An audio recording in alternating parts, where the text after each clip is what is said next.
印度一边利用中国提升自己，一边在西方捞好处，我们怎么看？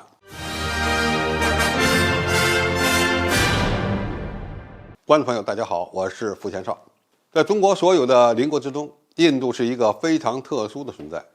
印度与中国有着几千公里长的边境线，而且没有完成划界，常年进行军事对峙。印度对中国有着巨额的贸易逆差，双方的贸易额增长速度还非常快。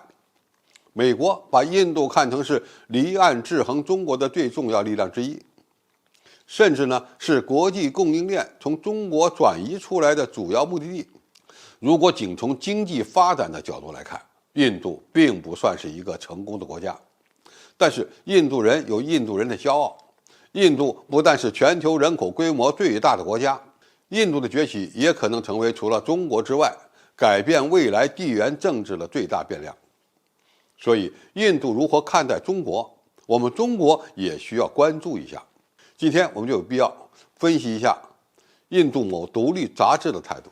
要注意，印度可能是一个经济发展水平相对落后的国家，但是这个国家的高层在制定外交战略时水平却相当高，而且能极大地利用中国来发展自己，这是非常值得我们警惕的。首先，印度已经一改对华敌对的态度，正在利用中国发展自己国内的产业链。在过去几年，印度人曾经强硬地反对中国企业投资印度的某些领域。最近的情况呢，发生了全面的逆转，允许更多的中国厂商在印度设厂。印度独立杂志认为，印度需要做的是，今后5到10年减少中国在印度贸易关系中的比重。在没有足够的实力之前，试图惩罚中国会导致印度更大的损失。所以，印度当前的中长期战略是在中国投资企业的帮助下，建立起相对完善的产业链。允许中国人投资，能为印度中小企业的崛起创造条件，因为印度需要中国技术，需要在中国人的帮助下建立起供应链。现在对中国的巨额投资逆差是一个特点，而非失败。所以，印度在经济发展领域正在利用中国技术来提升自己的力量，这是不争的事实。第二，在对外关系上，印度正在利用西方对中国崛起的焦虑捞取好处。中国被美国看成是有条件、有意愿替代美国全球霸权的国家，美国又是玩离岸制衡的高手，所以美国印太战略的核心就是要让印度发挥重要作用。印度有时候挑起中印边境冲突，就是在给美国人交投名状。但是如果你以为印度仅仅是想与中国硬碰硬，那你就又错了。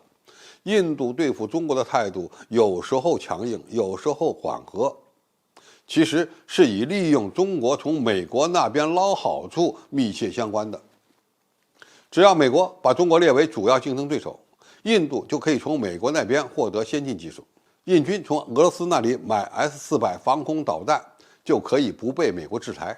美国甚至还把 F-35隐身战斗机送到印度的航展上进行演示，拉拢印度的意图非常明显。美国还想把印度变成从中国转移供应链的一个重要目的地，只不过印度人自己不争气。每个国家的发展境遇不同，印度的崛起只能靠自己的努力，但是呢，他们也在实实在在地利用中国的力量。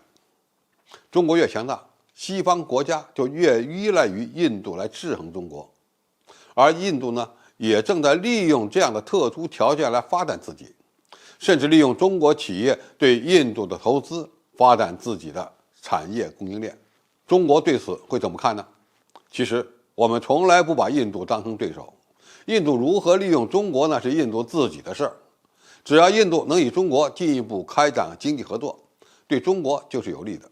但是印度在边境地区挑衅中国，那么解放军也绝不会手软。这一点，印度人的脑子要清醒。中国的目标不是阻碍印度的发展，而是与印度一起发展。印度现在还在玩投机心理，而中国在推动人类命运共同体。两个国家的格局不同，其发展的结果也就不一样。好，今天评述就到这里，谢谢大家收看，我们下期再见。